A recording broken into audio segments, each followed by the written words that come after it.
Asaduddin ওয়েসির AIMIM এর সঙ্গে জোট বাংলায় ঘোষণা করলেন হুমায়ুন কবির। আহ্বান আইএসএফ বাম কংগ্রেসকেও। হুমায়ুন জানিয়েছেন, ওয়েসির সঙ্গে কথা হয়েছে, তার বাংলা রাজনীতিতে হয়েছে ফেলে দেওয়ার ঘোষণা। তৃণমূলের সাসপেন্ডেড বিধায়ক হুমায়ুন কবির এবার খুলে দিলেন রাজনীতির নতুন সমীকরণের দরজা।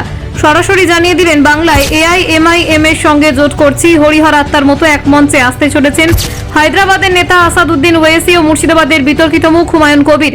এ ঘোষণা শুধু জোট নয়, রাজ্যের সংখ্যালঘু ভোট ব্যাংকে নতুন ঝড়ের বার্তা হুমায়ুনের। আরও বিস্ফোরক দাবি, আইএসএফ, বামফ্রন্ট, কংগ্রেস সবাইকে আহ্বান করছি, চলুন একজোট হয়ে লড়াই করি। এই আহ্বানে আগুন জ্বলে উঠছে রাজনৈতিক অঙ্গনে বাংলার রাজনৈতিক ভূমিকম্প। সংখ্যালঘু ভোট ব্যাংকের ঢেউ নয়, সরাসরি সুনামি তুললেন সাসপেন্ডেড তৃণমূল বিধায়ক হুমায়ুন কবির।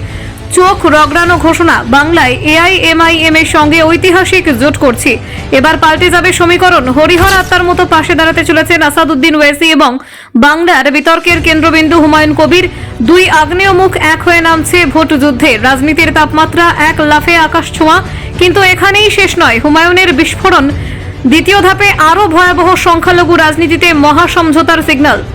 শাসক দলের ঘরে অস্বস্তির আগুন, বিরোধী মহলে গভীর অঙ্ক জোট আর রাজনৈতিক পর্যবেক্ষকদের চোখে নতুন গ্র্যান্ড অ্যালায়েন্সের ছায়া। আসাদুদ্দিন ওয়েসির সঙ্গে কথা হয়েছে, ওর সঙ্গে জোট করব, ওর সঙ্গে কথা বসেছি। হায়দ্রাবাদে ডেকেছেন আমাকে, সময় পেলে যাব, মুখোমুখি বসবো ওর সঙ্গে। দল গঠনের পর আমার যে কর্মী সম্মেলন হবে, রাজ্য সম্মেলন হবে মুর্শিদাবাদে, তাতে ওয়েসি সাহেবকে নিমন্ত্রণ করব। আমার সঙ্গে বসার জন্য উদ্গ্রীব ওয়েসি, হুমায়ুন জানিয়েছেন। ওয়েসির সঙ্গে কথা হয়েছে তাকে হায়দ্রাবাদে যেতে বলেছেন ওয়েসি। এআইএমআইএম এর সঙ্গে জোট বেঁধে নতুন দল গড়ার কথা হয়েছে। শুধু তাই নয়, 22 ডিসেম্বর নতুন দল ঘোষণা করে মুর্শিদাবাদের সম্মেলন করার ঘোষণা করেছেন হুমায়ুন। সংবাদ মাধ্যমে হুমায়ুন বলেন, আমি একটা রাজনৈতিক দল, আমাকে তো দল করতেই হবে। শুধু বাবরি মসজিদ করার জন্য আমাকে সাসপেন্ড করেছে তৃণমূল। আগামী 22 তারিখ আমার নতুন দল হচ্ছে। সেই দল হওয়ার পর আমি শীঘ্রই দলের রাজ্য সম্মেলন করব এই মুর্শিদাবাদে। আমার নতুন দল, অন্য দলে যোগ দেওয়ার প্রশ্ন নেই। আমি দলের চেয়ারম্যান হব। 294টি আসনের মধ্যে 135টিতে আসনে আমি লড়াই করব।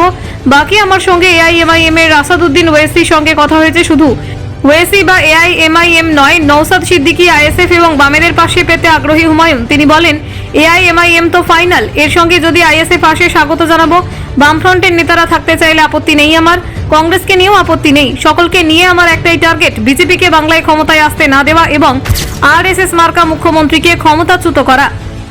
গতকাল রাতে ওয়েসির সঙ্গে ফোনে কথা হয়েছে বলে জানিয়েছেন হুমায়ুন। যদিও হুমায়ুন আহ্বান জানালেও শতরূপ ঘোষ বলেন, পুজোর আগে প্যান্ডেলের বাইরে অনেক রোলের দোকান বসে, আবার পুজো হয়ে গেলে উঠে যায়। তেমনি ভোটের আগে এমন কিছু দল তৈরি হবে, এসব নতুন কিছু নয়, আগেও হয়েছে। তবে বাংলার রাজনীতিতে কম তো হতো এসব, ইদানিংকালে সেগুলো হচ্ছে বামেদের সঙ্গে জোটে।